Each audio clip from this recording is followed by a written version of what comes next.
The largest green leaf in this country is the burdock leaf. If you hold one in front of you, it's like wearing an apron.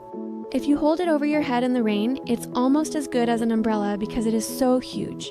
Burdock plants never grow alone. Where you see one, you will always find many more. They are beautiful, and all this greenery is just food for snails. Great white snails lived here. In the old days, rich and fancy people used to make stews out of them, eat them, and say, "Yum, how delicious." These people thought snails tasted very delicate. The snails lived on the burdock leaves, which is exactly why the burdock forest was planted in the first place. Now, there was an old manor house. People there didn't eat snails anymore. That tradition had died out. However, the burdocks had not died out. They grew everywhere, covering the walking paths and flower beds until it became a whole forest of burdocks. You could hardly tell it was a garden anymore, except for an apple tree or a plum tree here and there. 2 very old white snails still lived there. They didn't know exactly how old they were, but they remembered that there used to be many more of them. They knew their family came from foreign lands and that this whole forest was planted just for them. They had never been outside the forest, but they knew there was something else in the world called the manor house. They heard that snails were taken there, boiled until they turned black, and served on a silver dish. They didn't know what happened after that or what it felt like to be boiled and put on a silver dish, but they imagined it must be wonderful and very high class. They asked the beetles, toads, and earthworms about it, but none of them had ever been boiled or laid on a silver dish either. The old white snails were the most important people in the world, at least they thought so. The forest was there for them, and the manor house existed just so they could be boiled and served on silver dishes. They lived a lonely but happy life. Since they had no children, they adopted a small, common snail. He wouldn't grow very big because he was just a common snail, but the mother insisted he was getting bigger. She asked the father to feel the little snail's shell if he couldn't see it, and when he did, he agreed with her. One day, a heavy rainstorm hit.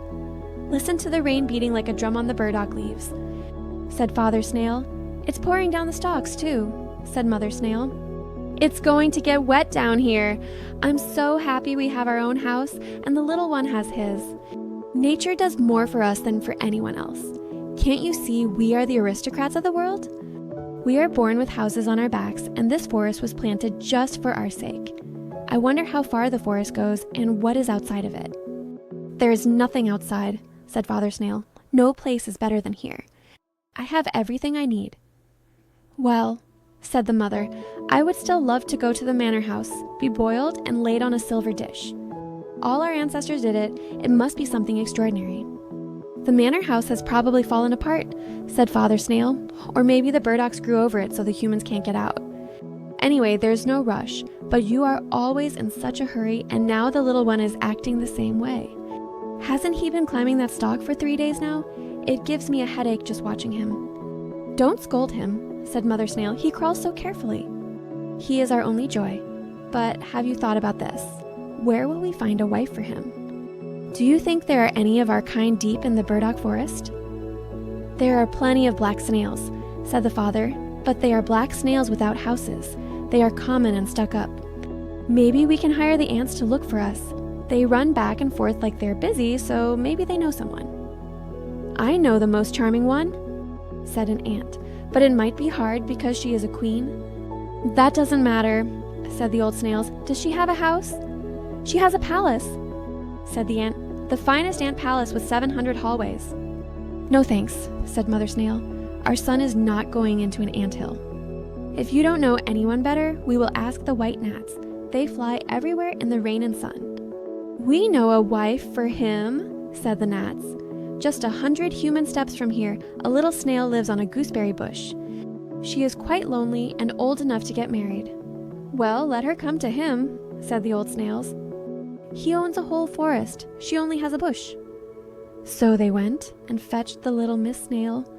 It took a whole week for her to arrive, which was great because it proved she was truly of the same slow noble species. Then they had the wedding. 6 earthworms lit up the place as best they could. It was a quiet wedding because the old folks hated noise. The mother made a brilliant speech, but the father was too emotional to speak.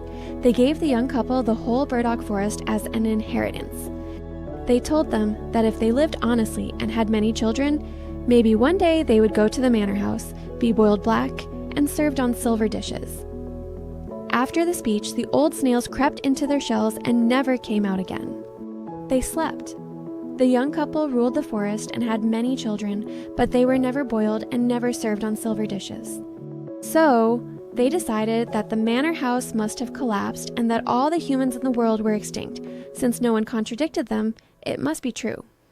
The rain beat on the leaves just to make music for them, and the sun shone just to give color to their forest. They were very happy, and the whole family was happy. Indeed, they were.